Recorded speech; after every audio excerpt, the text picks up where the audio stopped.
ಗ್ರಾಮ ಪಂಚಾಯಿತಿಗಳನ್ನು ಎಲ್ಲಿವರೆಗೆ ಗೋಡೌನ್ ಮಾಡಿಕೊಂಡು ಎಲ್ಲಿವರೆಗೆ ನೀವು ನಿಮ್ಮ ಗೋಡೌನ್ ನಿಮ್ಮ ಬೆಳೆದ ಬೆಳೆಯನ್ನು ಇಟ್ಟು ನಿಮಗೆ ಬೇಕಾದಂಗೆ ಎಲ್ಲಿವರೆಗೆ ಮಾರೋದಿಲ್ಲೋ ಅಲ್ಲಿವರೆಗೆ ನಿಮ್ಮ ಉದ್ಧಾರ ಇಲ್ಲ. ಏನು ಅಲ್ರಿ, ಸಾಲ ಮನ್ನಾ ಮಾಡಿರಿ ಎಷ್ಟು ಸಾಲ ಮನ್ನಾ ಮಾಡ್ತಾರೆ ನಿಮ್ದು? ಇಲ್ಲಿವರೆಗೆ ರೈತರು ದೊಡ್ಡ ಸಾಲ ಮನ್ನಾ ಆಗಿದ್ದು ಯಾವುದು? ಸೋನಿಯಾ ಗಾಂಧಿ ಅವರು ಹಿಂದೊಮ್ಮೆ 72,000 ಕೋಟಿ ರೂಪಾಯಿ ಮನ್ನಾ ಮಾಡಿ ಅದು ಮತ್ತೆ ಏನಾಗಿದೆ?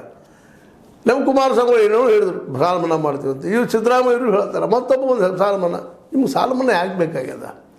ಕಬ್ಬು ಬೆಳೆದ್ಬಿಟ್ಟು ಸಾಲ ಆಗೋದಿಲ್ಲ ನಿಮ್ಮದು. ಒಂದು ಬೆಲೆ ಸರಿಯಾಗಿ ಬರ್ತಂದ್ರೆ ನೀವು ಸಾಲ ತೊಗೊಳ್ಳೋ ಅವಶ್ಯಕತೆಯೂ ಇಲ್ಲ. ಪ್ರತಿಯೊಂದು ಊರಿಗೆ ಒಂದು ಕೆರೆ ಅಥವಾ ನೀರಿನ ವ್ಯವಸ್ಥೆ ಆಯ್ತಪ್ಪ ಅಂತಂದ್ರೆ ಹಳ್ಳಿಗೆ, ಅದ್ರ ಜೊತೆಗೆ ಅಲ್ಲಿ ಗೋಡಾವನ ಆಯ್ತಪ್ಪ ಅಂತಂದ್ರೆ ನಿಮ್ಮ ಬೆಳೆ ನೀವು ಬೆಳೆದಲ್ಲಿ ಇಟ್ಕೊಳ್ರಿ. ಯಾರಿಗೆ ವ್ಯಾಪಾರ ಮಾಡ್ಬೇಕಲ್ಲ ಬಂದು ಒಯ್ತಾರೆ ನಿಮ್ಮ ಮನೆಗೆ ಬಂದ. ನೀವು ಯಾಕೆ ಅವ್ರ ತೆಗೆ ಹೋಗ್ತೀರಿ? ನೀವು ಅವ್ರ ತೆಗೆ ಹೋದಾಗ ಅವ್ರು ತಮ್ಮ ಬೇಕಾದಾಗ ದುಡ್ಡು ಗೆಟ್ಟರೆ ಕೇಳ್ತಾರೆ, ಮಾರ್ಕೆಟೇ ಬರೋದಿಲ್ಲ. ಈ ಒಕ್ಕಟ್ಟ ನಿಮ್ಮಲ್ಲಿ ಬರೋದು ಯಾವಾಗಂತ? ಈ ದೇಶದ ಪ್ರಧಾನ ಉದ್ಯೋಗನ ಅಗ್ರಿಕಲ್ಚರ್. ನೀವು ಮನಸ್ಸು ಮಾಡಿ ಬೇಕಾದ್ರೆ ನಿಮ್ಮ ಆಧಾರ ಮೇಲೆ ಅದ ರೀ. ಹತ್ತಿ ಹೊಲದಾಗ ಬೆಳೀತಿದ್ದೆ, ಅಕ್ಕಿ ಅಂದ್ರೆ ಭತ್ತ ಹೊಲದಾಗ ಬೆಳೀತಿದ್ದೆ, ಗೋಧಿ ಎಲ್ಲ ಇದನ್ನು ಈ ಆಹಾರ ಬಂದಾಗೆಲ್ಲ ಬದುಕಿದ್ದೀವಿ ಇವತ್ತು. ಅದು ನಿಮ್ಮ ಕೈಯಲ್ಲೇ ಏನೂ ಇಲ್ಲ ಅಂತ. ಇಲ್ಲಿ ಜಾತಿ ಧರ್ಮ ಬಿಟ್ಟರೆ ಬದಿಗಿಟ್ಟು ಬಿಟ್ಟರೆ ಹೋಗ್ತಾರೆ. ನಾವು ಈ ದೇಶ ಉದ್ಧಾರ ಆಗೋದು ಎಲ್ಲಿವರೆಗೆ ನೀವು ಎಣ್ಣೆಯನ್ನು ತಯಾರು ಮಾಡಿ ಬೇರೆ ದೇಶಕ್ಕೆ ರಫ್ತು ಮಾಡೋದಿಲ್ವೋ?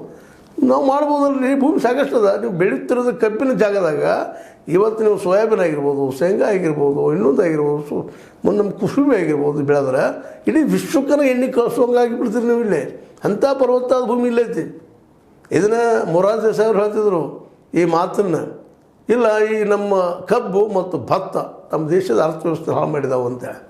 ಮತ್ತು ನಿಜವಾಗಿ ಹಾಳು ಮಾಡಿದವ್ರಿ. ಒಂದು 4 ಜನ ರೈತರು ನೀವು ಚೆನ್ನಾಗಿದ್ದಾರೆ, ಉಳಿದ ರೈತರೆಲ್ಲ ಚೆನ್ನಾಗಿದ್ದಾರಂತಲ್ಲ.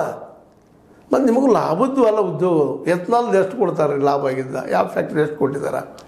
ಎತ್ನಾಲ್ ಆಗಿರ್ಬೋದು, ಮತ್ತೇನೋ ಆಗಿರ್ಬೋದು, ಎಥನಾಲ್ ನಾವು ಬೆಳೀತು ಮಾಡಿ ಯಾರಿಗೆ ಲಾಭ? ಅದು ಫ್ಯಾಕ್ಟ್ರಿ ಅವಾಗ. ಅದಕ್ಕೆ ಇವತ್ತು ರೈತರೆಲ್ಲ ಹುಡ್ಕೊಂಡು ಮತ್ತು ಚರ್ಚೆ ಮಾಡಿಕೊಂಡು ನೀವು ಸ್ವಾಮಿನಾಥನ್ನಕ್ಕಿಂತ ಜನರಿದ್ದೀರಿ ರೈತರೆಲ್ಲ. ಆದರೆ ನಿಮ್ಮಲ್ಲಿ ಒಗ್ಗಟ್ಟಿಲ್ಲ. ಅವ ಲೀಡರ್ ಹಾಕೋಣ, ಇವು ಲೀಡರ್ ಹಾಕೋಣ. ಯಾರು ಲೀಡರ್ ಆಗಿಲ್ರಿ. ಅಲ್ಲಿ ಸಮಸ್ಯೆ ಸಾಲ್ವ್ ಆಗ್ಬೇಕಾಗಿದ್ದೀರ.